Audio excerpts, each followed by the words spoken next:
Amém. Deus abençoe. Irmãos, hoje nós queremos dar continuidade e vamos estar falando sobre marxismo cultural na destruição familiar, na destruição da família, algo extremamente pontual. Terminamos a aula passada falando sobre a questão do marxismo cultural na educação. Não sei quantos lembram, falamos sobre a questão do Paulo Freire, o patrono da educação no Brasil, do método construtivista, que é um método de destruição de fato das bases hereditárias na educação, que foi passando de muitos anos, de pai para filho, os mais antigos lembram, as professoras que tinham, aquelas senhoras, que davam aula, e como ensinava os métodos hereditários, ia passando, de pai para filho, ia passando para a família, de família para família, e o construtivismo ele vem destruindo essas bases, derrubando essas bases. E nós terminamos aqui falando, mostrando alguns vídeos, e o importante é a gente entender que há pouco tempo atrás teve a questão da escola com partido, Eles queriam colocar, vamos dizer, o partido nas escolas, E isso, graças a Deus, não foi aprovado, o partido nas escolas. Hoje nós temos, na verdade, uma escola sem partido, graças a Deus, Não tem partido, porque a política, o pessoal entrou aí, recorreu, graças a Deus, porque assim como tem uma escola com partido A, podia ter uma escola com partido B, só que a gente sabe, que na verdade o melhor era não ter partido nenhum, até porque, foi aprovado agora a homeschooling, que é justamente o ensino em casa, O Brasil aprovou, acho que no Senado agora, era uma lei do Bolsonaro, justamente para, se possível, trazer os filhos para dentro de casa, porque se do jeito que for continuar, irmãos, fica difícil. Uma estatística de que 10 jovens que entram para a universidade com bases espirituais, que foram ensinados a partir de casa, 7 dentro das escolas ou universidades se desviam. De 10, 7, como nós vimos aqui, aquela menina, a filha perdeu a menina, a mãe perdeu a filha. Então, a doutrinação escolar é muito forte, É o ensino, não só o ensino, são palavras tendenciosas, que articulam, na verdade, o pensamento marxista dentro do pensamento normal, daquilo que a gente sempre aprendeu nas escolas. Então, nós terminamos aqui até falando sobre a questão mostrando os vídeos e essa realidade. Hoje eu queria falar com você um pouco, depois nós vamos ver alguns vídeos também, tem mais um vídeo pequeno lá sobre as escolas. Depois eu quero mostrar um vídeo falando sobre a questão familiar, Como que esse marxismo cultural, de tudo aquilo que nós falamos aqui, como que ele tem entrado para dentro do seio familiar. Falamos aqui sobre a sociedade heteronormativa, que é o pensamento patriarcal, o pensamento da família original. Falamos lá de Abraão, em Gênesis, a partir de Gênesis 12, o Senhor deu uma promessa para Abraão, dizendo: Abraão, benditos serão todas as famílias da terra em ti, porque a partir de Abraão o modelo patriarcal foi estabelecido, e nós vamos observar que essa sociedade, que era heteronormativa, ela tem caído em desuso, porque uma das segundas bases aí é destruir o modelo judaico, e a terceira base é introduzir, o modelo de homofetividade, que é justamente os seres semelhantes, Então isso, na verdade, tem conseguido destruir as bases familiares. Só que existe algo chamado a ideologia de gênero, que nós já conhecemos um pouco, que eu chamo que é o ovo da serpente, a ponta do iceberg, que na verdade é um dos fundamentos, inclusive, do feminismo, A ideologia de gênero, ele foi produzido, ele é um produto do feminismo. O feminismo tem algumas bases, e conforme a ideologia de gênero ela foi sendo, pulverizada e liberada, ela tem sido hoje algo assim, mais destrutivo hoje para a constituição de uma família. E é isso que nós queremos falar aqui hoje, um pouco sobre a homoafetividade, um pouco sobre a ideologia de gênero, orientação sexual, diversidade, que hoje, né, a nomenclatura faz parte, né, porque eles usam a linguística, nós vimos isso aqui na aula passada, não só para a educação, mas usam a linguística também para todas as espécies, né, de pautas que eles querem entrar. E a questão hoje da família, como nós já conhecemos, que Marx dizia, né, que a família tradicional é a culpa, né, do grande opressor, que é o homem, em cima da mulher, em cima dos filhos e etc. Então, e Marx dizia também que a família tradicional, né, constituída, formada, era o problema também de todo modelo econômico. Então tinha que se destruir a família por causa do modelo econômico, e não só da questão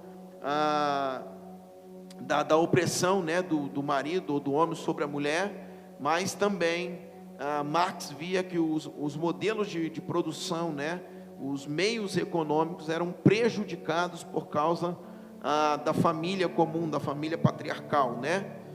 E aí se teve o nome de sociedade patriarcal opressora, justamente para tentar derrubar esses pilares, ok? Partindo disso, irmãos, nós precisamos entender, né, claramente que a sexualidade, quando a gente diz a partir de uma criança, né, a gente pegando a criança, a gente precisa entender que isso não é uma escolha. Ah, pastor, é óbvio, mas a gente tem que ter argumento, irmãos. Nós precisamos entender essas coisas para a gente poder argumentar em alguns momentos, quando necessário, né? Como já falei inúmeras vezes, nós não vamos ficar brigando com ninguém, nem batendo boca, mas muitas das vezes nós precisamos ter um posicionamento em determinados momentos, ou até em momentos em que nós somos convocados a falar. Então nós temos que ter, de fato, um posicionamento. Amém? Então, quando eu falo que a sexualidade, né, de uma criança, ela na verdade, já vem o nome gênero, quando a gente fala, né, que fala os ideólogos aí de gênero, o nome gênero, ele só está no dicionário. Se você olhar lá, você vai ver que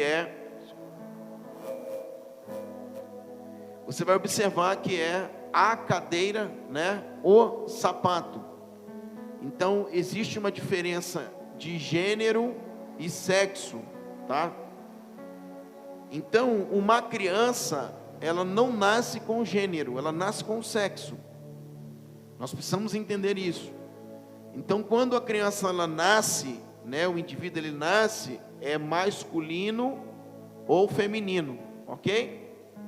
Em alguns lugares já tem outros aqui, né? Já vem assim outros para a gente colocar. Então o que eu quero dizer? Que quando uma criança ela nasce, né, com o sexo masculino ou feminino.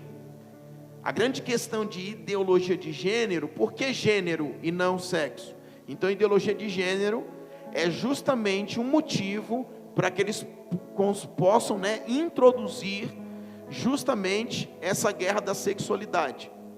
Só que isso aqui é natural, tá?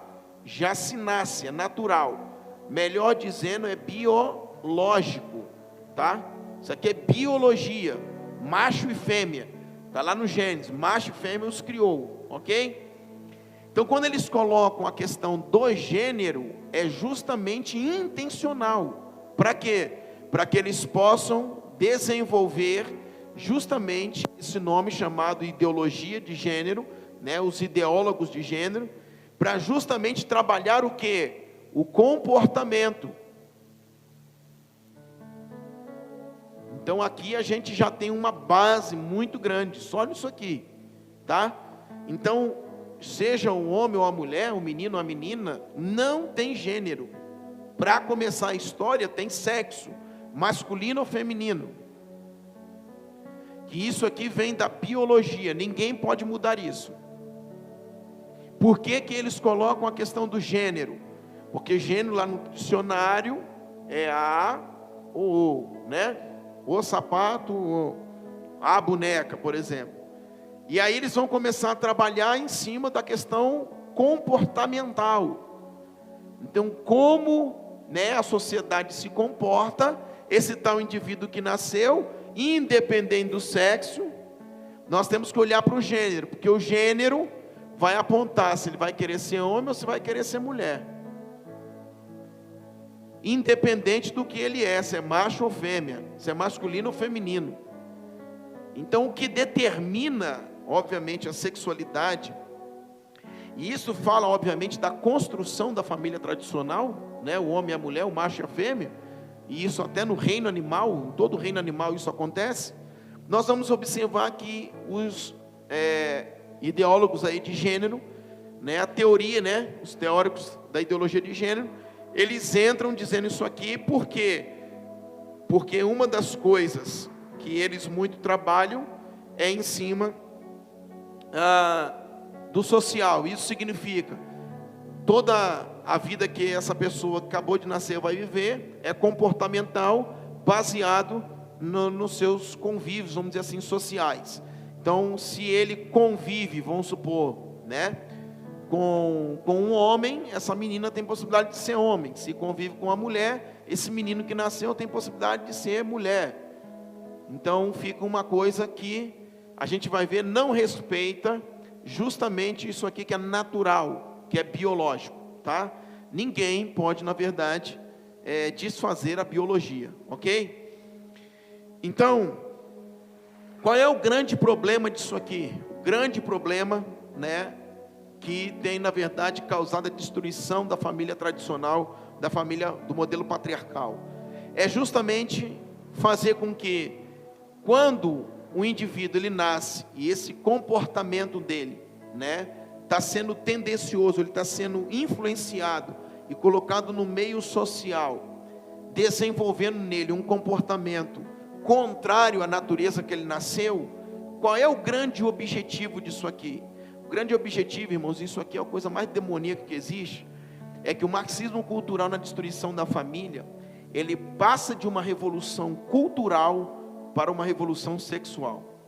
Isso é trágico. Por quê? Porque agora não vai mexer apenas com a ideia com relação àquilo que a gente pensa na economia, aquilo que a gente pensa no meio de produção, aquilo que a gente pensa em diversas áreas. A área política, governabilidade, né? A área da saúde, a discussão sai desse meio, e agora eles começam a atacar de uma revolução cultural, continua sendo cultural, porque eles vão tentar o quê? Transicionar a mente, tá? Tudo que eles querem é transicionar para uma nova sociedade. A gente está falando, irmãos, da formação de uma nova civilização. Então, aquilo que aconteceu desde Abraão até aqui não existe mais, está acabando. Tanto que, se você for ver a sociedade está toda desconfigurada, porque o desejo é uma nova civilização. Então, o que acontece? A partir daqui, a destruição da família, ela vai vir de uma revolução cultural que está culminando numa revolução agora sexual, justamente destruindo as bases que nós tínhamos, né, de Gênesis lá, desde os primeiros capítulos, falando da criação do homem, que seria macho e fêmea, as espécies. O reino animal, ele trabalha com macho e fêmea, ok? Diferente de plantas, etc. Mas o reino animal, ele trabalha com macho e fêmea, e nós estamos incluídos nisso, ok? Então, o grande problema aqui é chegando agora nessa revolução cultural, culminando uma revolução sexual. Para que isso? Qual é o grande objetivo disso?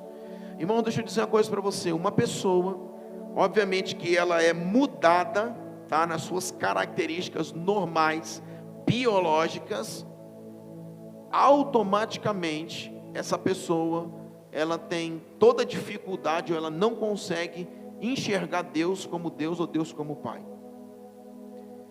Além da gente destruir a família, porque óbvio, se o menino nasce menino e você transforma, aspas, ele numa mulher, dificilmente você vai conseguir ter uma família tradicional, sim ou não?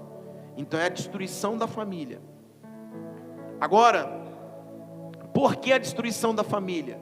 Porque Marx já dizia, Gramsci continuou, né? Os grandes teóricos e filósofos aí, como nós vamos falar hoje um pouco sobre Herbert Marcuse, eles vinham falando sobre a propriedade privada, né? Desde Marx lá, falando dos meios de produção, que era prejudicado pela família tradicional, e todos os teóricos, eles vieram falando que contra a família, que se tinha que destruir a família. Quando chega mais ou menos no século XIX para XX, nós vamos ver alguns teóricos entrando, de fato, falando não só sobre a família, mas sobre agora as crianças. E aí entra, né, uma das vertentes do feminismo, uma das vertentes, vamos dizer assim, do produto do feminismo é a ideologia de gênero, que saiu dentro do feminismo. Então a ideologia de gênero agora ela vai vir, que continua a destruição da família, não só vendo o homem como opressor, mas agora trazendo a mudança de sexo, a erotização de crianças, né, de uma maneira extremamente precoce e covarde. Nós vamos observar tudo isso inserindo, né, o menino ou a menina em um mundo comportamental, um mundo social, e fazendo com que eles, né, mude a sua forma de ser. Só que, diante disso, nós vamos observar que o desejo é alcançar uma criança, né, uma revolução sexual, porque um menino que nasceu menino e uma menina que nasceu menina, mas para culminar onde? Na destruição da família. Por que vai se destruir a família? Óbvio, porque se você consegue, através de uma revolução no entendimento, uma engenharia social, hoje nós temos aí o nome, né, o nome social, né, nós temos praticamente em quase todas as escolas, inclusive cristã, tá? A Mariazinha que quer ser chamada de João. Isso é dado nome social, né? Então essa engenharia social, ela na verdade tem confundido, né, o ser humano como ser humano. Então a menina não se vê menina, ela se vê homem. Agora preste atenção numa coisa: se uma menina se vê como homem e um menino se vê como uma mulher, o que eles vão ver de Deus, irmãos?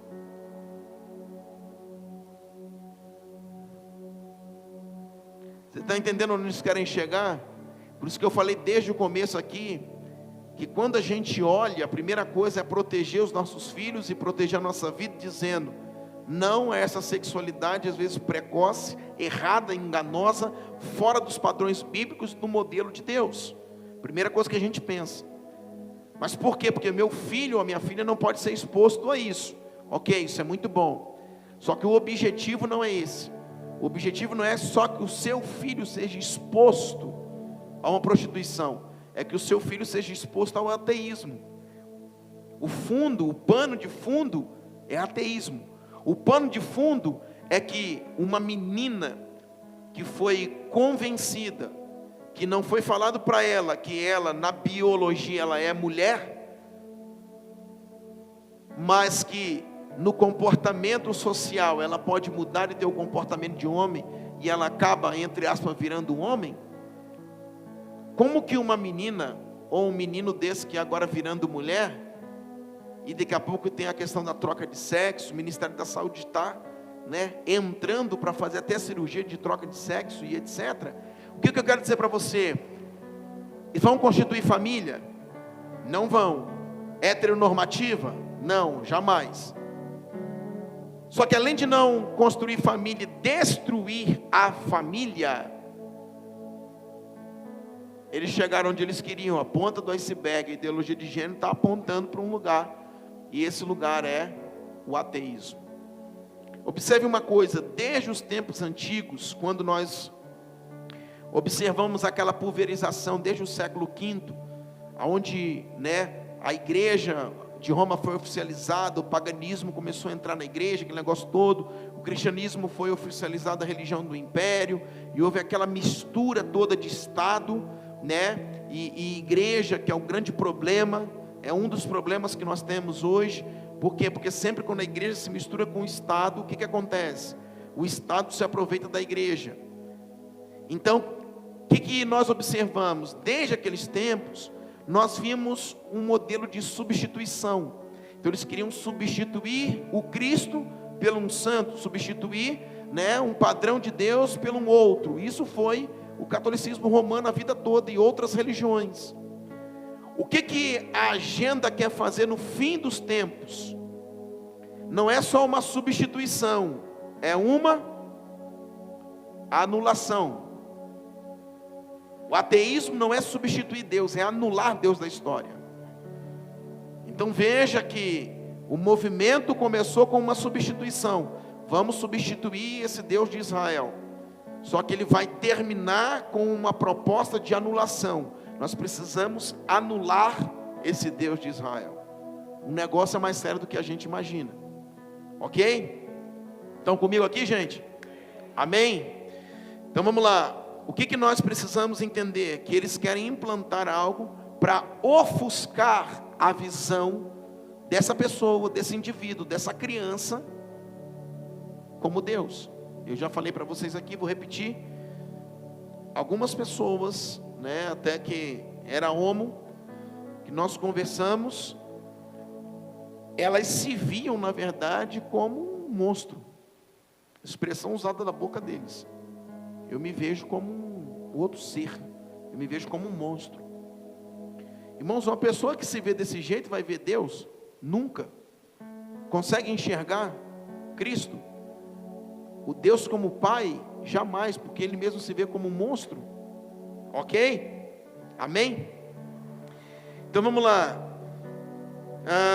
Então, lembrando que isso aqui não é só uma perversão sexual, tá? Não é só perversão sexual. A revolução sexual, ela, como eu sempre falo, é a cortina de fumaça. Então a gente, quando não tem o conhecimento, como qualquer outra cortina de fumaça, né, que a pauta globalista usa, como aí está as queimadas, como está aí a questão do florestamento, do aquecimento global, tudo isso são pautas globalistas, tudo. Né? Agora a nova moda é mexer no clima.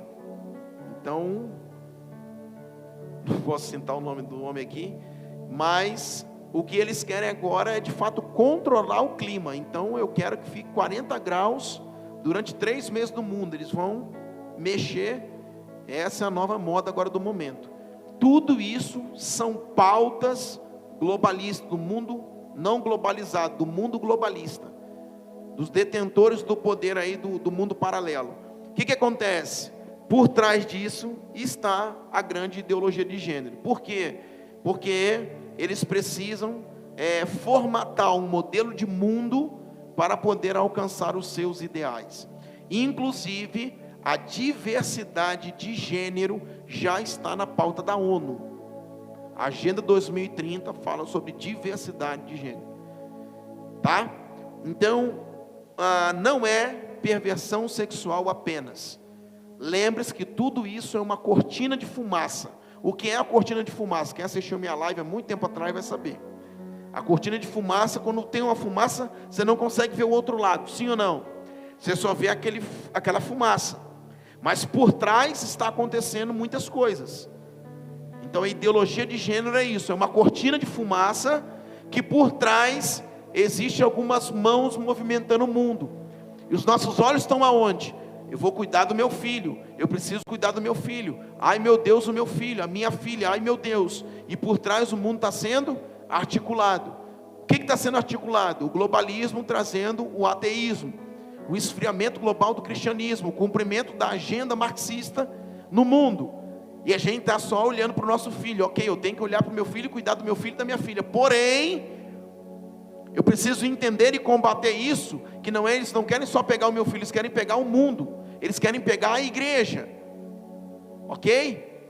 É só a cortina de fumaça. Então a gente fica olhando a fumaça e esquece que a mão dos globalistas estão por trás de tudo, atrás da fumaça, ok? Existe um pano de fundo, que nós não enxergamos por causa da fumaça, ok?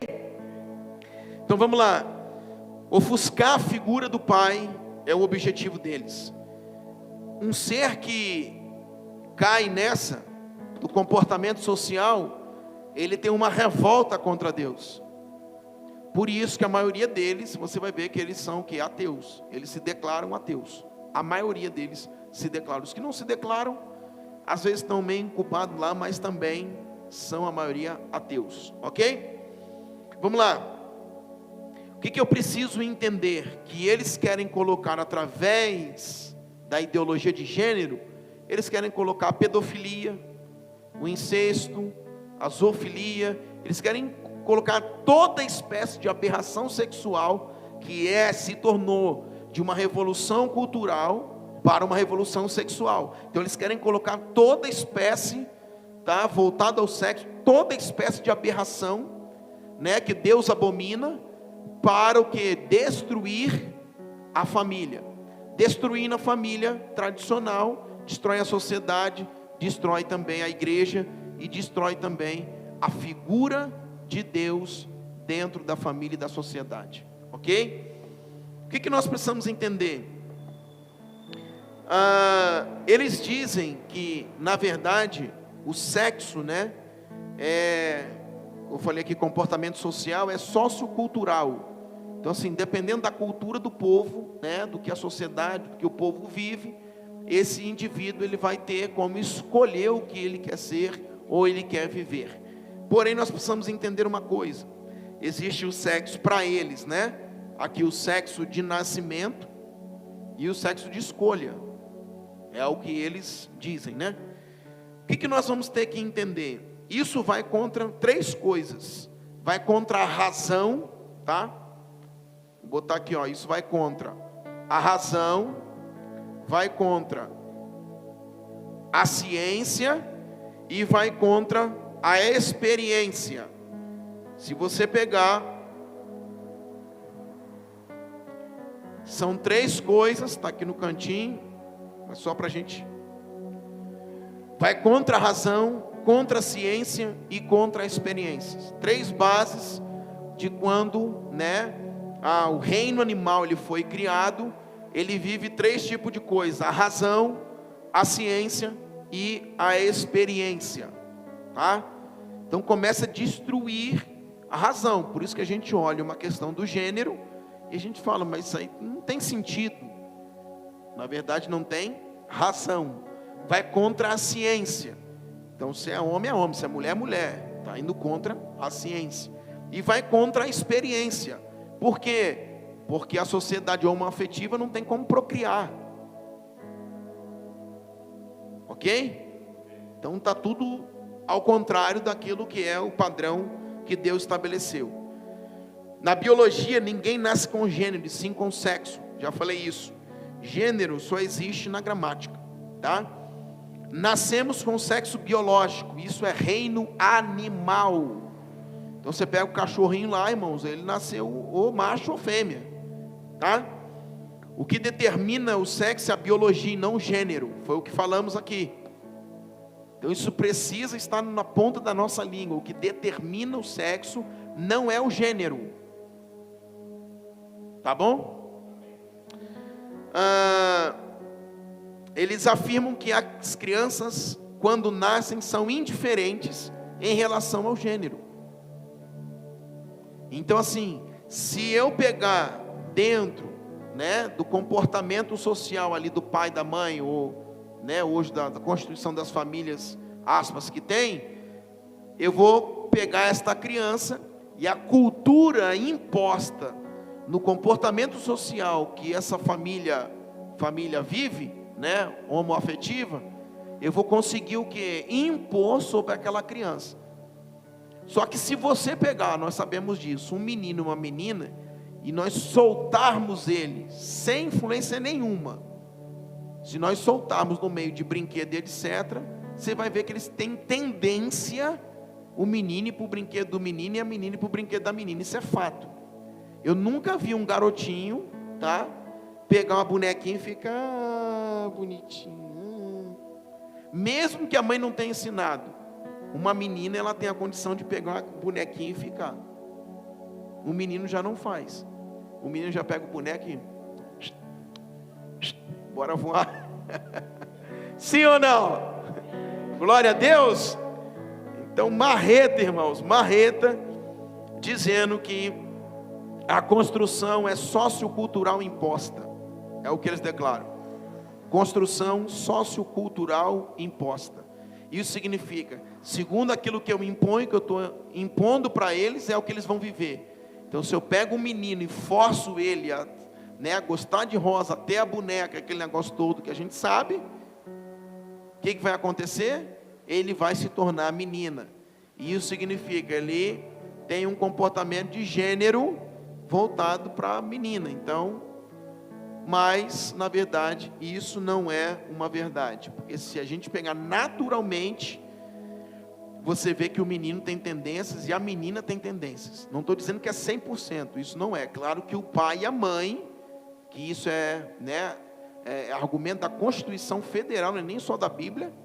O pai e a mãe é que cria os filhos, educa e direciona. Isso é papel do pai e da mãe, não do Estado. Por que eles querem, o comunismo ele trabalha, como Marx disse, o Estado sendo Deus. Porque eles querem trazer tudo para a mão do Estado. Por isso que eles queriam a escola com partido. Porque agora a criança ia ser fruto do quê? Do Estado e não dos pais. Mas a Constituição nos assegura e nos garante que a criação, educação e direcionamento dos filhos é papel dos pais e não do Estado. Ok? Então, eles alegam que gênero é uma construção sociocultural imposta. Segundo aquilo que você impõe, é aquilo que eles vão ser. Mas não é. Mesmo se você impor certas coisas, o menino continua sendo homem e a menina continua sendo mulher. Ok? A ciência já diz o contrário. Há predisposição de machos se comportarem como machos e fêmeas como fêmeas. Já há uma predisposição, como eu falei aqui. E ninguém muda isso, irmãos. Se a gente não colocar ou não impor, como eles dizem, nada para os meninos ou para as meninas, automaticamente já há uma predisposição deles serem o quê? Tendenciosos para esse lado de menino, lado de menino. Larga uma espada aqui e uma boneca ali. Se você nunca falou nada para a criança, há uma tendência do menino pegar a espada e virar o Jaspion. E há uma tendência da menina pegar e virar uma mãe. Isso é lindo, isso é glorioso, isso é tremendo, isso é poderoso. Amém? Isso não é cultural nem social, é força da natureza, é biologia. Tá? Estudamos todos nós em biologia, daqui a pouco vão querer mudar os livros, de biologia. A influência social, ela existe, porém não é um fator determinante. Óbvio, se você pega um menino e fica lá em cima do menino de noite, irmãos, o menino também é aquilo que eu falo, ele pensa, ele raciocina, ele tem memória, ele tem inteligência, ele tem conhecimento, ele tem entendimento. Então você fala, não, você é uma menina, você tem que usar boneco, você tem que usar sapatilha, você, de noite, irmãos. Então você acaba, óbvio, influenciando.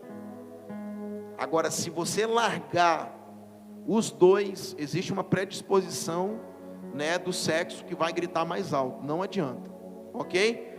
Não se trata só da anatomia do órgão sexual, se trata já a partir do interior do homem ou da mulher, uma predisposição em seguir aquilo que você é, isso é fato, isso aí não tem como negar, ok? Então a influência social, ela existe, porém não é um fator determinante na vida, de um homem ou de uma mulher, de uma criança, ok? Não existe uma sustentação, vamos dizer, científica, em dizer que essas coisas, elas, o gênero é o fator que eles dizem aí determinante, a influência social, etc. Não existe uma sustentação, ok?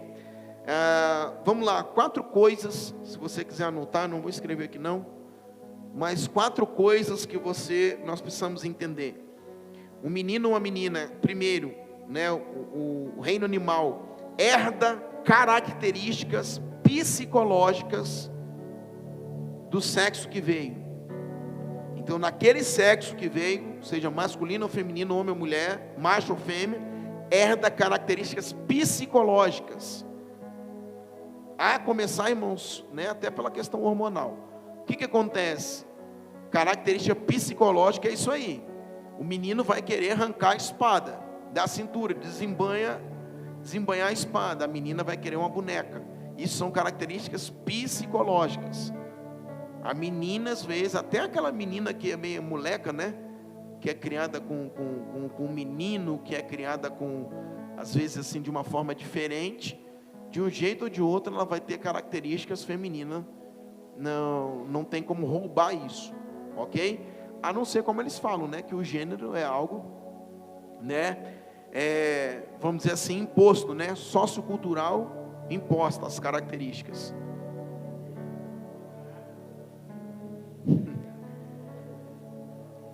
Sim, sim. Por mais que eu falei que ela seja mais moleca, que ela sobe atrás do sofá, que ela vira, que ela sobe em cima da mesa, ela fica assim, né? Faz umas loucuras.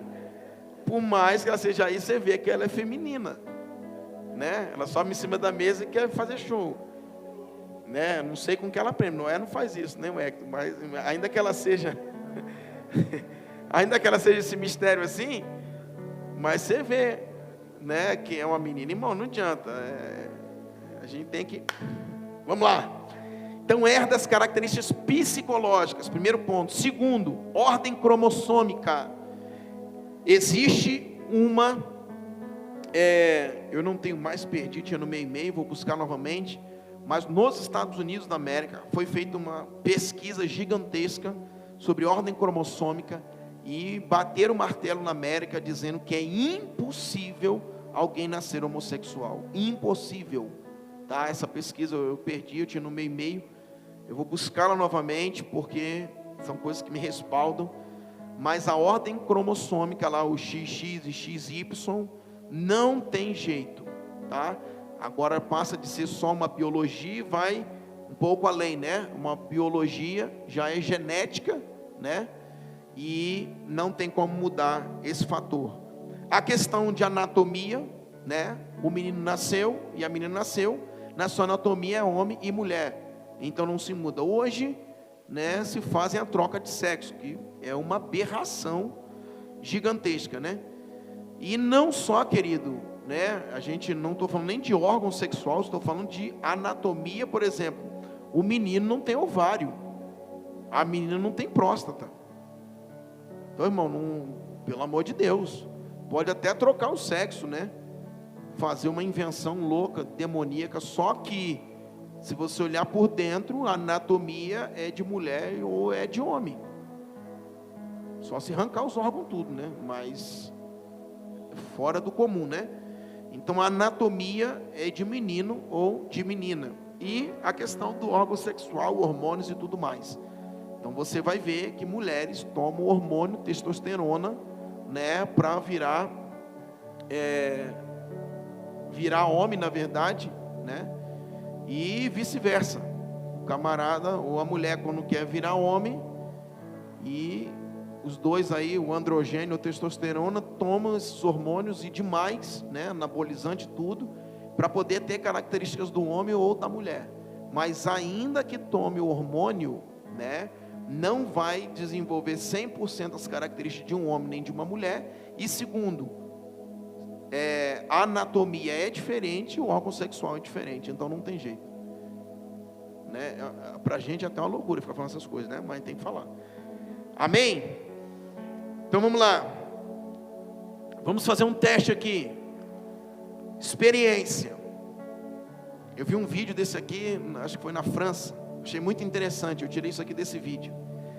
Se você pegar, por exemplo, entrou um homem aqui, aí você pergunta assim, né? Primeira pergunta, por exemplo, você é homem ou mulher? Pelas características você vai ver que é um homem.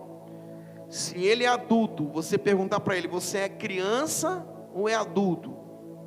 Se ele falar que ele é criança, não tem como o quê? Contestar. Por quê? Ele contestar, porque ele é adulto, então ele não é uma criança, está visível. Ok? Se você perguntar, o cara tem 1,5 metro, você pergunta, você tem 2 metros? Ele não tem como falar que tem 2 metros, porque ele tem 1,5 metro, eu estou vendo, você pega uma fita e mede, ok? Vocês estão entendendo onde a gente quer chegar? São questões óbvias. Se você perguntar, um cara está matriculado no primeiro grau, você é do segundo grau? Ele fala, sou. Não, mas você está matriculado no primeiro, então tu é do primeiro, não é do segundo. É assim, irmão, são questões óbvias. E essa pesquisa, ela foi feita na Europa. Um cara andando no meio da rua, ele parava uma pessoa e falava, você é mulher? Ele falou, não, cara, eu sou homem, velho. Ah, tá. Aí ele ia para outra pessoa. Aí o cara era você é criança? O cara fala, não, eu sou que criança? Eu sou homem, sou adulto.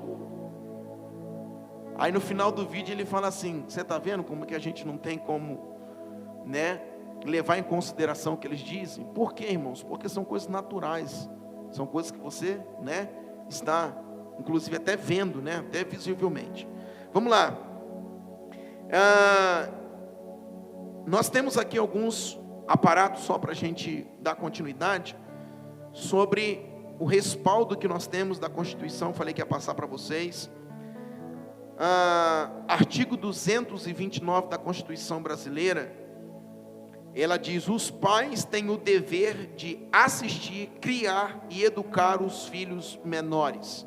Então é papel dos pais, não é da escola, não é do Estado, não é do político, não é do conselho tutelar, não é dos pais, tá? O direito de assistir os seus filhos, criar, educar, tá? Então quem pela Constituição também direciona os seus filhos na religião são os pais, ok?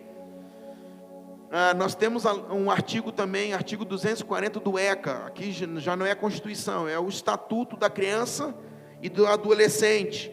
Artigo 240 respalda a gente com esses problemas escolares, né, de ideologia, de palestras. Então se você for na escola do seu filho, você tem um parâmetro e um respaldo.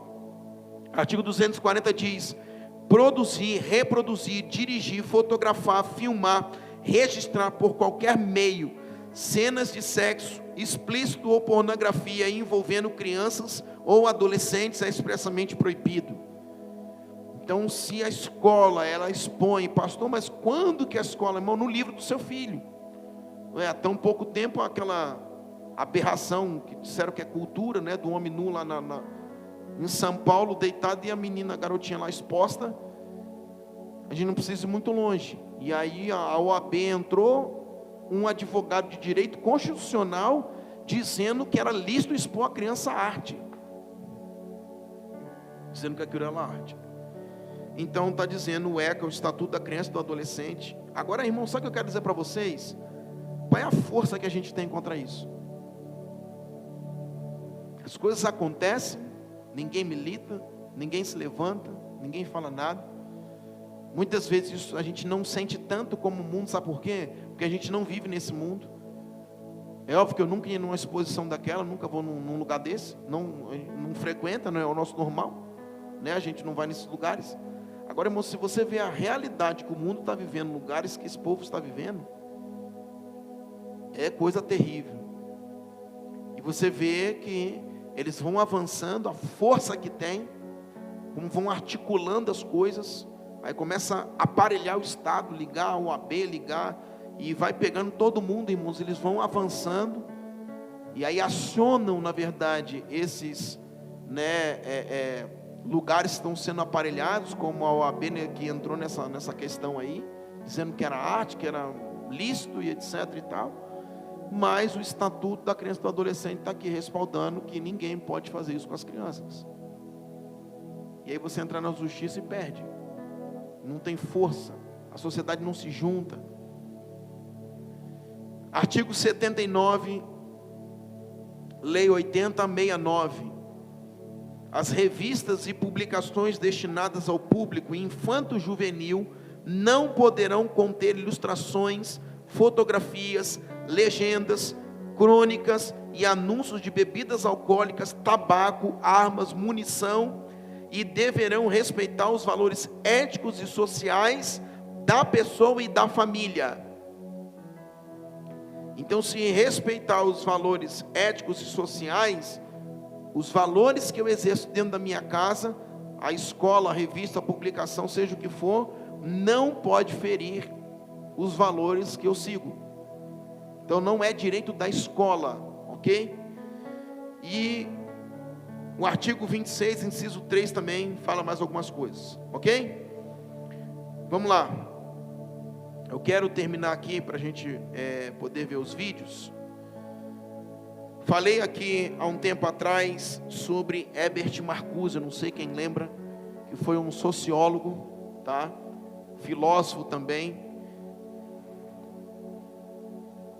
oriundo da escola de Frankfurt. Esse homem, dentre todos os livros que ele escreveu, eu estava lendo uma parte do livro dele hoje, irmãos, eu vou dizer uma coisa para você, não é coisa pouca não. Quando a gente resume e a gente diz o que ele declara explicitamente lá: erodize as crianças, destrua a família tradicional. Mas se você ler o que vem antes, eu vou te falar, você tem que pegar até um dicionário para poder ler o livro do homem. Então a gente acha que esses filósofos, né, foram homens que chegaram lá e não, vamos só fazer isso aqui, irmãos. Eles estavam estudando a constituição de outros filósofos, né, como Freud, que na verdade, em cima da tese desse homem, ele foi descrevendo outras coisas. E se você vê as nomenclaturas, a filosofia que o homem usa, irmãos, você tem que pegar um dicionário para você poder estudar o que o homem está falando. E no final das contas, ele chega dizendo sobre a destruição da família. E uma forma era o gênero, uma forma era erotizar as crianças. E ainda que de uma forma muito precoce, é o pensamento dele. Queria ler com você algo que ele estava dizendo. Diz assim, até achei alguns outros livros. Na verdade, esta necessidade só se compreende à luz daqueles que são ensinados, olha aqui, dos profetas da nossa esquerda vanguarda, os profetas. No seu livro Revolução Sexual de 1936, Eric, já um outro homem, ele explica que crianças sexualmente ativas serão revolucionários naturais contra a ordem estabelecida. É o que está acontecendo justamente hoje, irmãos. Nomeadamente contra instituições consolidadas como a família e o casamento. Mas, recentemente, em Eros e Civilização de 1955, Herbert Marcuse, ele veio repetir a fórmula: a erotização de crianças, adolescentes e jovens, levando à desintegração das instituições em que foram organizadas as relações privadas. Ao erotizar as crianças, adolescentes e jovens, destruiremos a família monogâmica patriarcal. Desengane-se, assim, quem pensa que desrespeitar a curiosidade das crianças para estes temas é coisa inocente. Em segundo lugar, convém perceber exatamente que mensagem se pretende transmitir aos nossos filhos quando alguém se dispõe a falar acerca da igualdade de gênero, da orientação sexual. Explicar crianças abaixo de 11 anos, questão de homem ou mulher, essa dignidade, ou que eles falam que tem o sexo que pode ser escolhido, isso é um direito. Ensinar a criança masculinidade ou feminilidade são meras construções sociais, engano seu. E que não existem diferenças naturais entre gênero é outra coisa.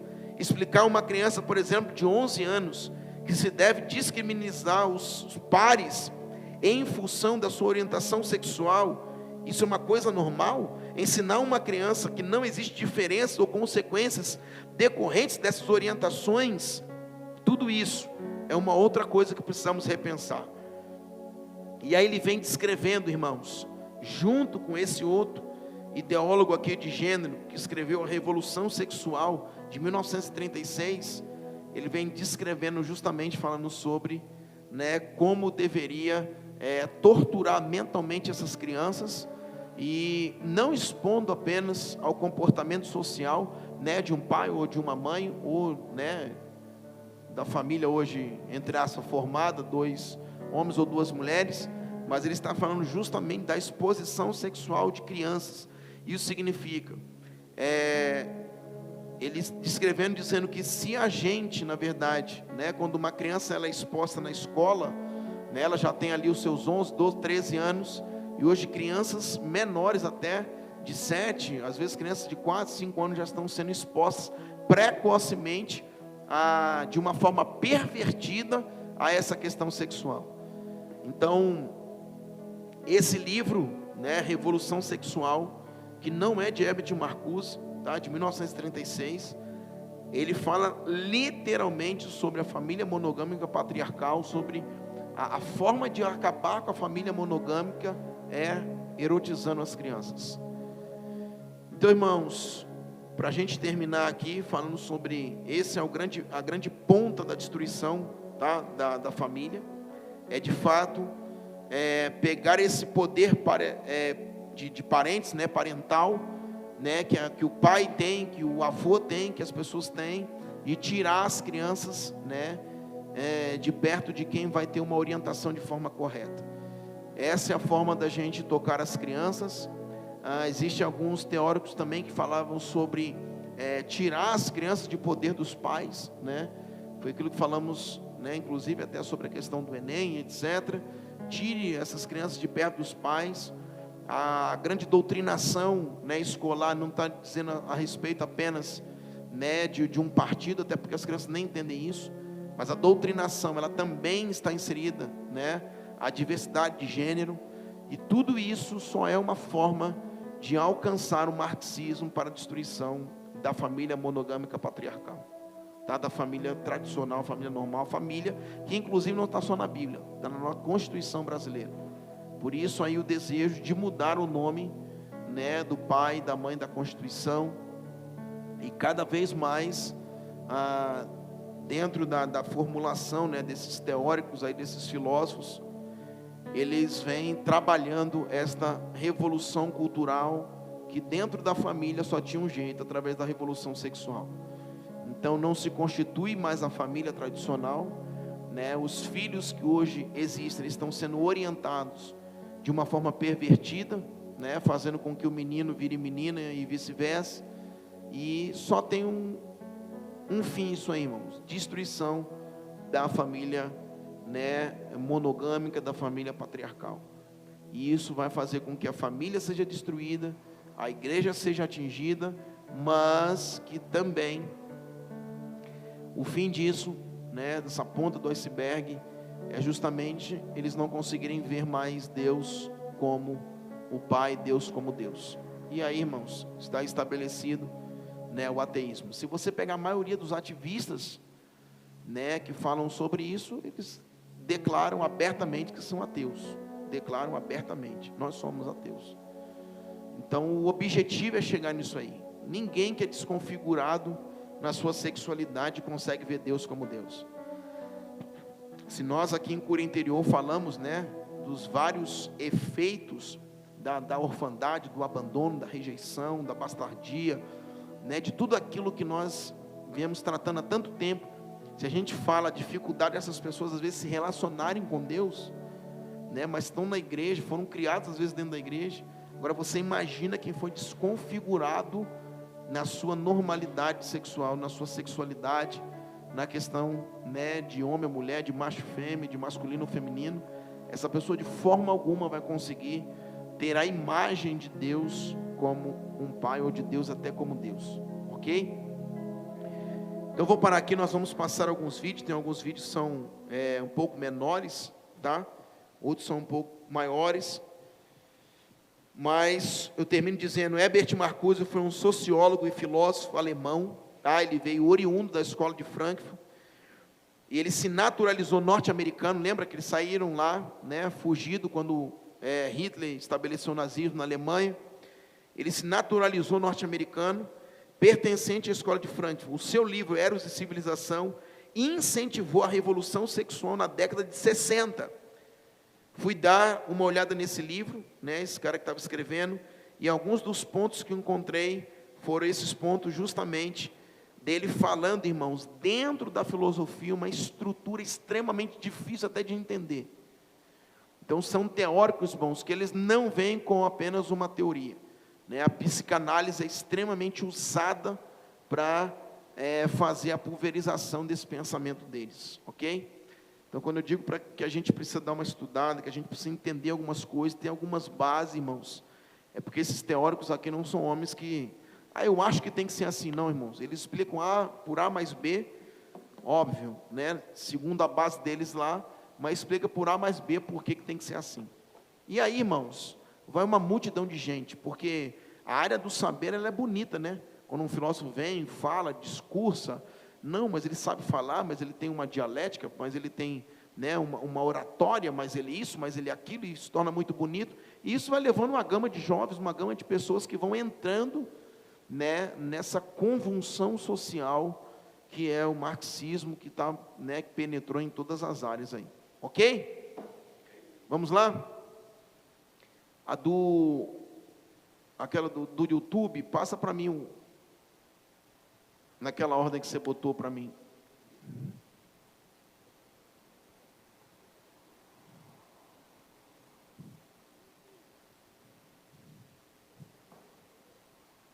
Aí você está falando de Paulo Freire merece rapidinho? o título de patrão da nossa educação? Jesus Christ, não. Por quê? Porque o Paulo Freire produziu manuais horripilantes de sabotagem da sala de aula, né? Há obras dele, assim, a obra mais citada dele é a Pedagogia do Oprimido, né? Onde ele fala uma coisa que calou fundo nas pessoas, que era: você tem que ter empatia com o seu aluno. Tá? Essa, digamos assim, a grande revelação do Paulo Freire, quando ele escreveu. E aí ele era exilado, ele foi, né, ele disseminou, a obra dele foi disseminada, etc e tal. Ele virou um ídolo internacional. Só que os outros livros dele, né, tem, acho que se o nome agora, tem Pedagogia da Autonomia, por exemplo. É um manual de destruição da sala de aula. Não dá aula.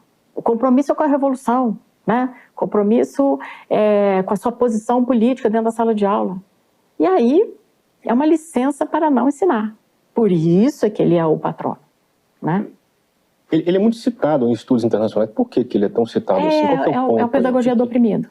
Esse mecanismo, digamos assim, que ele colocou no livro, que você tinha a questão da educação bancária, né, uma definição de que o professor transmite o seu conhecimento para o aluno, né, uma questão hierárquica dentro da sala de aula, e também a questão de você ter a empatia com o aluno, a compaixão com o aluno. Acho que foram esses dois conceitos que compraram a cabeça, a mentalidade das pessoas, que gostaram, digamos assim, dessa definição. Mas para por aí, né? Essa é a obra mais citada dele, o resto não.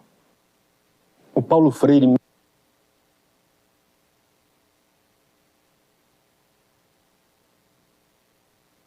Isso aí, gente, só terminando um pouquinho da estrutura do construtivismo, né? Ela está falando, ela é uma educadora, foi ministra, essa mulher, falando um pouco sobre a questão de Paulo Freire, e a gente vai introduzindo, né, uma questão da criança já. A patrulha ideológica elegeu sua mais nova inimiga, a língua portuguesa. Crescem nas redes e fora delas os que defendem a adoção do gênero neutro no nosso idioma. Ela e ele vai virar ele. Eles são amigos. Falar sobre a importância do uso de pronomes corretos com pessoas trans. Nossa, como você tá linda. Nossa, como você tá maravilhosa. Ela ou ele pode usar ele ou ela. My pronouns are they, them, theirs, and that's a non-negotiable. E aí você quer comentar alguma coisa na minha foto e você quer me elogiar. E aí você escreve linda. Tá errado. Mas é também importante saber que alterações da linguagem podem propor alterações da realidade. A gente precisa ter uma linguagem específica para nós, tá? E você tem que respeitar isso. No dia 12 de novembro de 2020, o Colégio Liceu Franco-Brasileiro enviou uma carta para os pais dos alunos dizendo que iria adotar a nomenclatura de gênero em seu vocabulário, sob o pretexto de renovar o seu compromisso com a promoção do respeito à diversidade. A nova linguagem adotada pela escola pretende combater o machismo e o sexismo contra crianças que não se identificam como homem ou mulher. Essa ideia de usar esses pronomes neutros e trocar as letras pelo X, né, trocar o A e o O, pelo X, ou pelo arroba, ou pelo E, não é uma ideia nova. Inclusive, a Monique Wittig, muito citada pela Judith Butler, uma das teóricas que ela mais cita no seu livro Problemas de Gênero, já defendia essa alteração. Então, quando começou isso com, por exemplo, a exclusão dos termos pai e mãe, troca por progenitor 1 e progenitor 2, já se estava aplicando uma ideia que é da Monique Wittig. Para Monique Wittig, esta feminista de terceira onda, a linguagem é uma das maiores forças opressoras. E no caso do Ocidente, a linguagem é machista e falocêntrica, na opinião dela, da Monique Wittig. E por isso a importância de alterá-la. Então começa-se falando de defesa da identidade de gênero e começa a se desconstruir a própria língua. É claro que nós temos em outros países o artigo neutro. Agora a língua portuguesa é diferente. E aí começa a se querer colocar algo que não é nem próprio do nosso imaginário, da nossa realidade, da própria língua. E aí nós temos a escola no Rio de Janeiro, Pedro II, publicamente foi conhecida, que na sua prova foi retirada uma foto, foi colocada na internet esta prova, em que a palavra está lá, o apagado, né? Você vê a lux alterando a língua, pleiteando a ideia de mudança de costumes e a partir de uma nova ética. O gênero faz parte dessa compreensão de uma nova ética a ser aplicadas via educação, começando da mais tenridade a desconstruir a sexualidade, a identidade humana pelos modos de compreensão de uma criança. A escola é muito importante. A escola é o ambiente que, para que a revolução, a compreensão do que elas têm em mente, dê certo. Então precisa começar desde a mais tenridade. Então, se fizer isso com a teoria de gênero, nós vamos ter, dentro de 30 anos, uma sociedade muito modificada, uma sociedade de fato transformada, como de fato elas escrevem nos seus livros. Então, nós vamos encontrar muitas citações, sempre falando de transformação social, de uma nova sociedade, de um novo normal, né? Esse novo normal que passa pela questão de gênero, por uma nova compreensão das relações. Esse vídeo aí, gente, fala dessa mudança não só do nome, né? Mas você vê as crianças já sendo influenciadas por esse tipo de gente.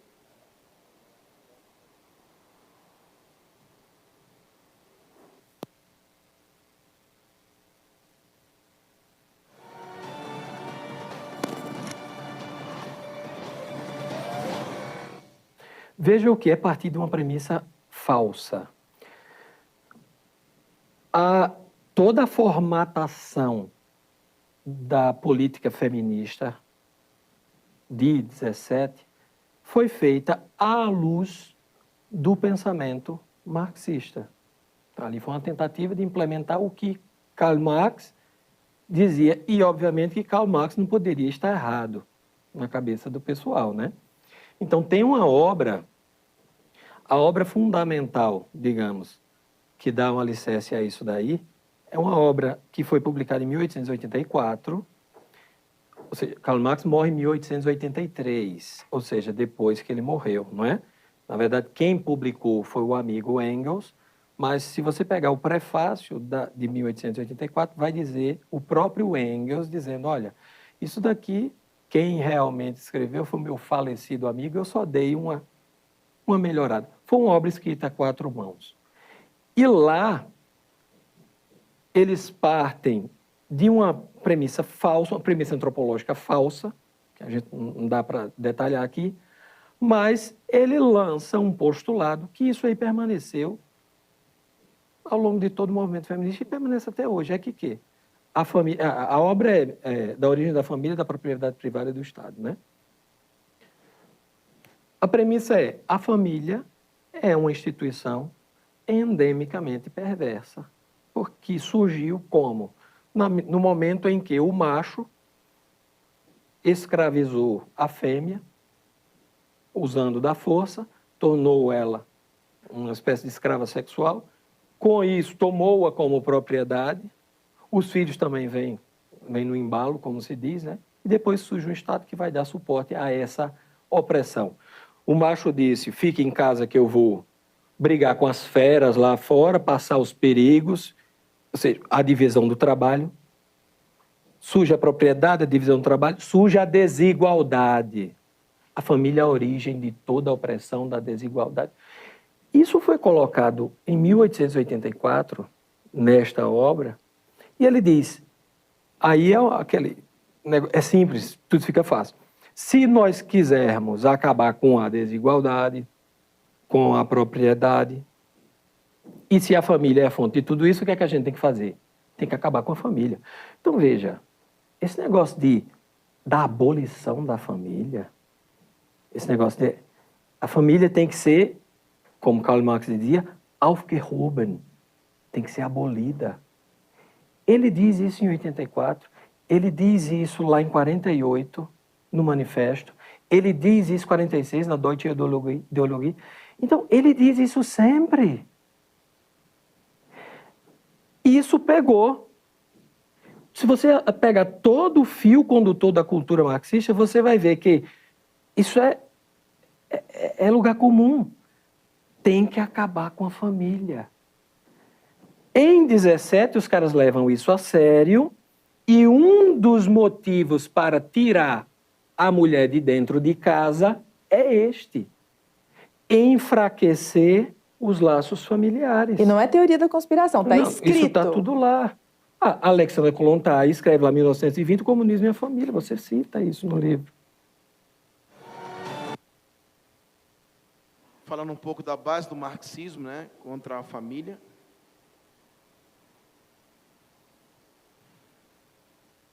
Nesse cenário iluminista, há uma personagem feminista que se destaca. Hoje a gente chama de proto-feminismo esse período porque a palavra feminismo demora mais a aparecer.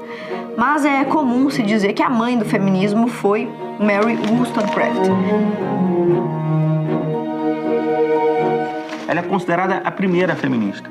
Ela ficou conhecida por causa do seu livro, As Reivindicações dos Direitos das Mulheres, de 1792. Se você analisa aquele livro ali, há ainda muitos pontos virtuosos. É interessante ler os livros das feministas porque eles sempre trazem verdades. Não é um livro completamente mentiroso do início ao fim, até porque não venderia, ou seria muito absurdo, ninguém compraria ideias se elas fossem 100% mentirosas. Ela, na verdade, dizia que os homens eram bons homens porque eles tinham acesso à educação. E que as mulheres, elas eram fúteis. Que a ascensão social delas só se dava para o casamento. Ela tinha uma visão de que existia uma diferença muito grande entre um homem e uma mulher, e essa diferença era cultural. E, portanto, ela acreditava que uma educação igualitária ia equilibrar isso. Mary acreditava que os homens eram naturalmente superiores às mulheres, mas que reforçavam essa desigualdade através de uma cultura que promovia sua futilidade e infantilização. Para Mary Wollstonecraft, somente uma educação laica, antirreligiosa, amoral e baseada na razão e na ciência, somente essa educação pública mista, compulsória, obrigatória, poderia igualar homens e mulheres. E ela realmente acreditava que essa educação ia transformar as mulheres para que elas passassem a se interessar por coisas pelas quais os homens se interessavam. Era fundamental para Mary e para outros iluministas tirar as crianças do domínio de seus pais para reformular a sua forma de pensar. Seria como uma forma primitiva de conceber o que a gente hoje chama de engenharia social. Quando você vê a vida que ela levava, os problemas que ela carregava, não tem como você ignorar o que ela escreveu sem estar entendendo aquilo tudo. O ambiente familiar onde ela foi criada foi um ambiente muito instável. O pai dela batia na sua mãe, o pai bebia muito e ele acabou perdendo muito dinheiro. Depois ela teve um envolvimento amoroso com um cara que não acreditava em casamento e ele engravidou a Mary, mas depois a abandonou com o filho para que ela criasse sozinha. E aí ela experimentou na pele a tese de que o casamento era ruim para a mulher, de que o casamento era opressor, só que sem casamento e sem marido, Mary passou dificuldade, passou frio, passou fome com essa criança. Nesses meios onde ela andava, inclusive onde ela conheceu William Godwin, esse cara anti-casamento, praticamente um anarquista moral, quando ela vai conhecendo esses personagens, ela vai modificando a sua conduta e até a sua esperança de uma mulher mais virtuosa. Mary Wollstonecraft morreria no parto de sua filha Mary Godwin. Mas isso não significaria o fim de sua visão construtivista de mundo.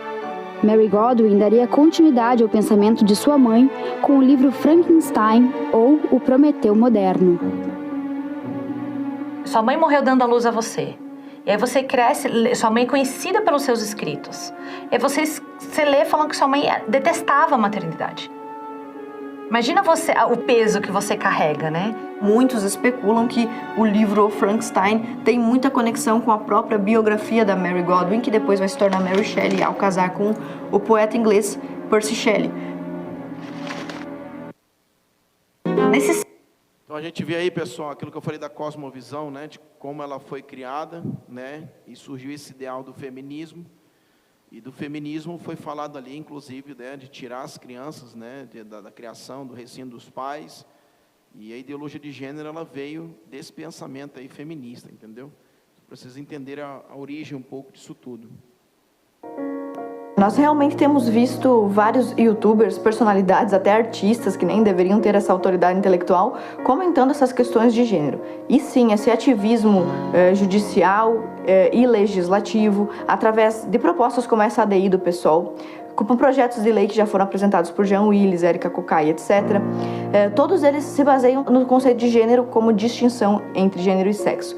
E uma das principais personalidades feministas na defesa da ideologia de gênero é a Judith Butler. Ela ficou bastante conhecida no Brasil porque recentemente veio para cá, causou muita polêmica a sua presença no país. You're not welcome in Brazil. You're not welcome here. Fuck yourself and go to hell. You're not welcome here. You're not welcome. You guys are evil. Those ladies here want to make it official the pedophile. No, no, essa ideologia. You're not welcome here in Brazil. E ela mesma, Judith Butler, define pra gente gênero como essa dicotomia, né? Como essa diferenciação entre gênero e sexo. Aqui na página 25 do livro dela, um dos mais famosos, que é Problemas de Gênero, ela nos diz o seguinte: concebida originalmente para questionar a formulação de que a biologia é o destino, a distinção entre sexo e gênero atende à tese de que, por mais que o sexo pareça intratável em termos biológicos, o gênero é culturalmente construído. E ela continua, diz ainda, não há razão para supor que os gêneros devam permanecer em número de 2. E continua na página 27. O próprio construto chamado sexo seja tão culturalmente construído quanto o gênero. Então, nasço homem, mas me comporto como mulher, me visto como mulher, então eu tenho um gênero que é diferente. Então, para a gente entender a teoria de gênero, política de gênero, perspectiva de gênero, igualdade de gênero ou ideologia de gênero, né? A gente tem que entender o seguinte: existe uma história que começa nos anos 60 e começa com a história do Dr. Money, né? Um sexólogo, né, que de repente tem em suas mãos uma situação perfeita para uma teoria que ele faltava uma cobaia para a coisa funcionar. Ele é um psiquiatra conhecido por lidar com transexuais e com travestis. Então, uma das primeiras experiências que ele faz foi com a família Heimer. E o Dr. John Money fala especificamente sobre esse caso no seu livro Os Papéis Sexuais. Lá na página 81 do livro, ele começa a descrever essa família. Havia uma família que vivia no campo e esse casal concebeu gêmeos. Esses gêmeos se chamavam Brian e Bruce. Os dois, ali por volta do 6º mês de vida, começaram a desenvolver problemas de fimose. A mãe e o pai, preocupados com isso, procuraram um hospital para realizar uma cirurgia de fimose nos 2 bebezinhos, que tinham apenas 6 meses. O primeiro a ser submetido a essa cirurgia foi o Bruce. Só que um erro médico no momento de fazer essa cirurgia acabou mutilando o pênis do bebezinho, do Bruce. Então, essa família, esse casal, estava agora com 2 bebês gêmeos e um mutilado.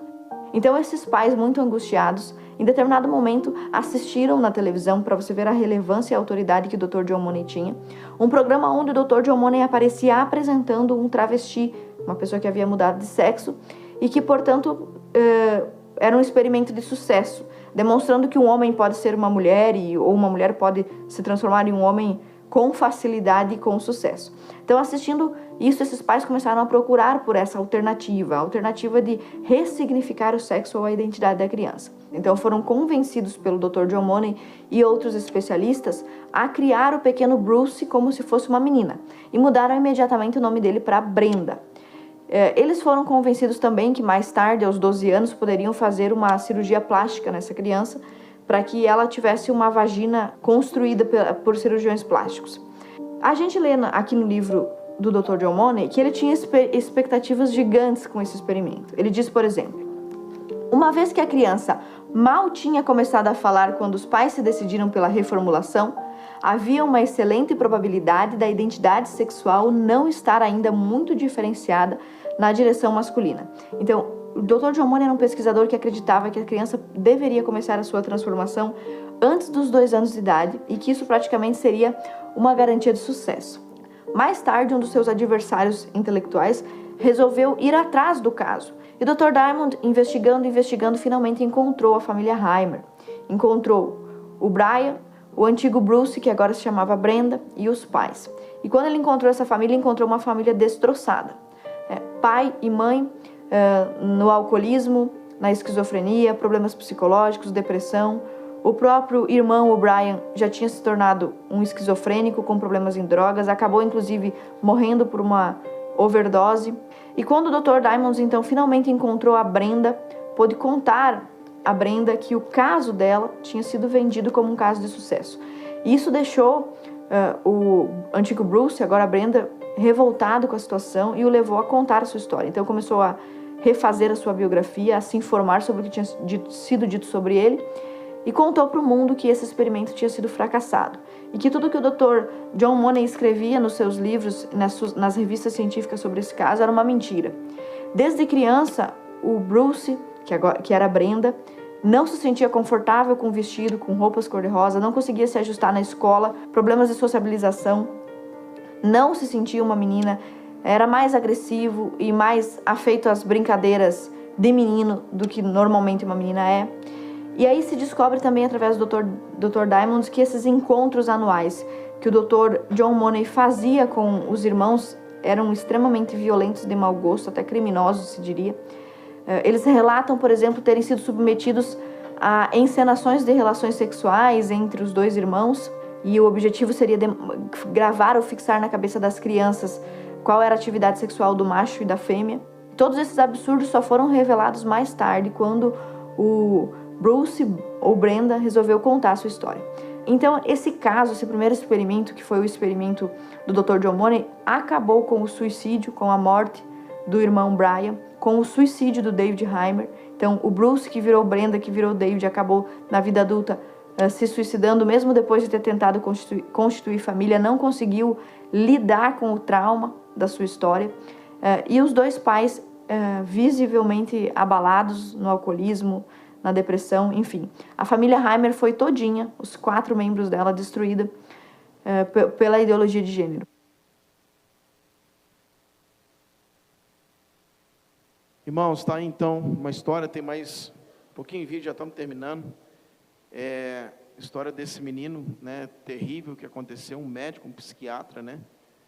E a gente vê que o caso é antigo um pouco, e como essas coisas, elas perduram, né, e vão cada vez mais aumentando. E a gente vê como que, né, a coisa hoje tem se tornado normal, na verdade. Você vê o governo já, as leis tramitando para que tudo isso aconteça.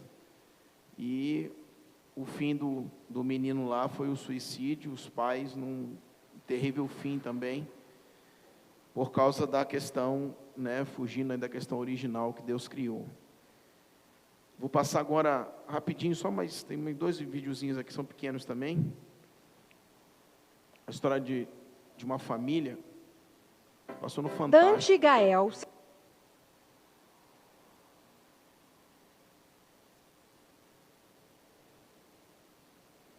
dividem entre carrinhos e bonecas. Vão com a mesma alegria das panelinhas à cabana, e é o que mais aparecer. Não tem boca não, olha! Os pais deles, o Tiago e a Anne, cresceram num mundo que era dividido entre coisas de meninos e coisas de meninas, mas decidiram fazer diferente com os filhos. A gente não coloca a criança numa caixa, né? A gente deixa ela livre para ser quem ela quiser. E nesse processo, acho que a gente precisa... A gente tem 2 meninos em casa que serão 2 homens. E eu acho que é muita responsabilidade colocar 2 homens nesse mundo, e a gente precisa que eles aprendam a cuidar, que eles sejam cuidadosos. Serão pessoas mais independentes. Sim. Né? E homens mais legais.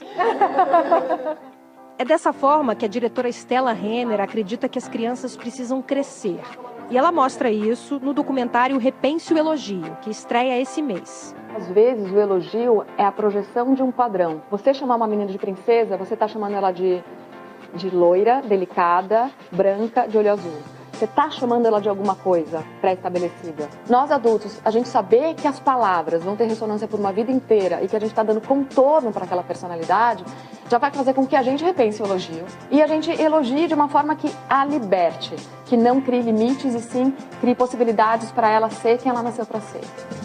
Eu não acho que tem coisas pra mim e pra menina. Desde que eu comecei a dançar balé, eu fiquei mais forte, corajoso e destemido. Quando eu danço, eu sinto paixão. O que o balé traz para ele é força, é coragem, é liberdade, é paixão. Não é o feminino. As crianças podem ser livres, podem ser independentes, podem ser criativas.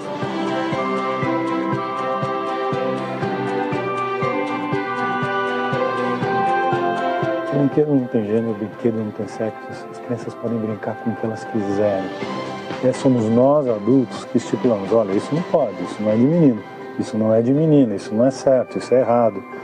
E isso tem um peso no desenvolvimento da criança. Esse peso só vai aparecer lá na frente, quando essas crianças crescem. É o que tem concluído essa pesquisadora ao longo dos últimos anos. Essas desigualdades, elas fazem com que se estruture a divisão sexual do trabalho. A divisão sexual do trabalho, ela é baseada em duas premissas, que existem trabalhos masculinos e femininos e que os trabalhos masculinos valem mais do que os femininos. Então, quando a gente divide os brinquedos, a gente já está dividindo o trabalho também. E aí a gente tem, mais para frente na vida, mulheres que chegam a determinados cargos e que ganham menos que os homens, porque o trabalho delas é menos valorizado. Tudo bem ser curioso, experimentar e decidir que quer mesmo ser o Hulk. Nessa escola no Rio, as escolhas das crianças são ouvidas e discutidas com elas e com os pais. Não há padrão a ser seguido. O que você está sentindo? Está orgulhoso? Está contente? Você realizou isso? Cada um respeitado na sua individualidade. Aqui a sala de brinquedos é conhecida como toca. E na toca não há diferença, divisão entre coisa de menino e coisa de menina. Com as fantasias também. Cada um pode escolher e vestir a que quiser. E como as crianças são livres para criar, alguns personagens que a gente acha que conhece muito bem podem ganhar outras características, outras personalidades.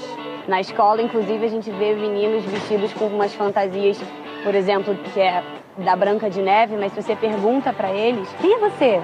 E ele fala, eu sou o Shrek, eu sou o Gato de Botas, eu sou o Pirata. Tem meninos que se vestem de princesa com 3, 4 anos, isso de uma maneira até constante, mas que não vão se tornar nem gays, nem transexuais, nem crossdressers, nem travestis, nada disso. Faz parte da criança, está experimentando com 3, 4 anos de idade, é um universo de fantasia. Então a gente realmente busca ampliar esse lugar onde tudo é possível, porque para a criança o que importa é ser feliz e brincar. Para o Tiago e para a Anne, é só isso que importa, que os filhos sejam felizes. Se as pessoas chamam de menina, eu não vou ficar bravo, porque isso não é xingamento, achar que ele é menina, sabe? É normal, entendeu? É da mesma maneira que eles lidam com isso também. Você acha que é menino, ele só vai corrigir, não, ele é menino, mas é só isso. Filho nunca vai ser quem a gente decidiu que quer que ele seja. A criança é autônoma, ela vai ser quem ela é. Não depende do meu desejo. Nem do brinquedo que você vai dar pra ela. Muito menos do brinquedo. Gael, você quer cortar o cabelo? Não. Olha, tá lindo. Você quer que ele fique grandão? É. Então tá bom. Grandão. É? Tá bom. Então tá bom. Igual a da Rapunzel, né? Igual da Rapunzel? É. Ai, que legal. É essa naturalidade, né? Oi. Essa é a nossa sociedade, gente. Vou passar o último videozinho. Só para vocês... Passo do uma aqui. Verem a nossa sociedade... Comunicado. Esse é o comercial da OMO.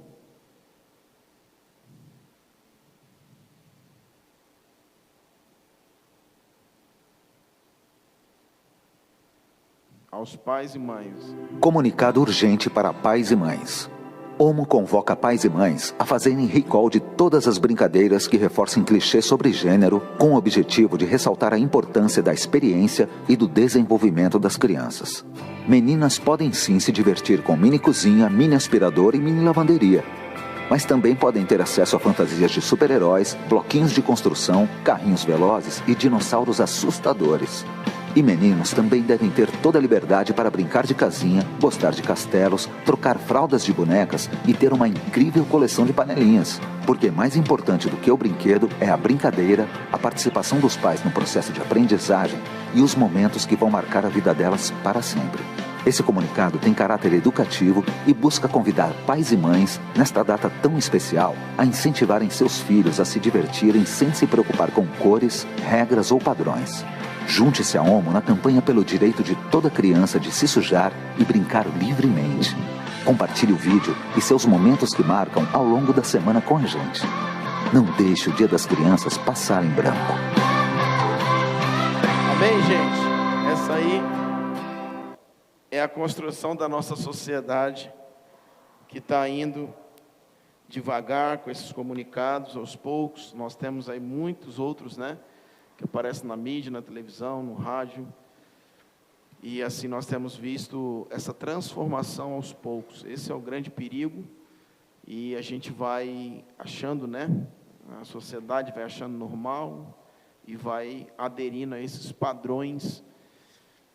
E quando a gente vê falando sobre, né, o feminismo, que é a origem dessa ideologia de gênero, você vai ver que o padrão, né, falamos aqui sobre cosmovisão, muito sobre isso no começo, de que os grandes ideólogos aí, os teóricos do feminismo, as mulheres, né, que tiveram experiências extremamente ruins na vida, e aí idealizaram, na verdade, o feminismo.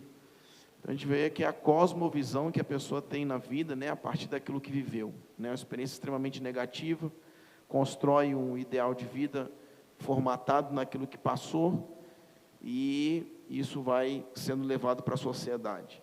Porém, atrás disso tudo, né, não é um pensamento de liberdade, de querer viver o que quer. O pensamento realmente é remover Deus do meio do povo, da sociedade, da igreja e das famílias. Amém? Vamos estar de pé, vamos orar. Próxima aula, devemos falar um pouco sobre cultura, arte, música. É extremamente importante a decadência hoje musical, né, trazendo também, né, a militância dentro das letras e etc. Nós temos algumas aulas, vamos falar mais sobre o feminismo também, e nós vamos ter uma aula falando sobre o marxismo e a religião, extremamente importante para nós que vivemos aqui, porque às vezes a gente não está no meio, né, nesse meio que estamos falando, mas às vezes, ou sempre, né, nós estamos no meio da igreja. E no meio da igreja, da religião, a gente precisa entender um pouco mais, de ver como isso está se infiltrando, inclusive, no meio da igreja e na questão da religião também. Amém?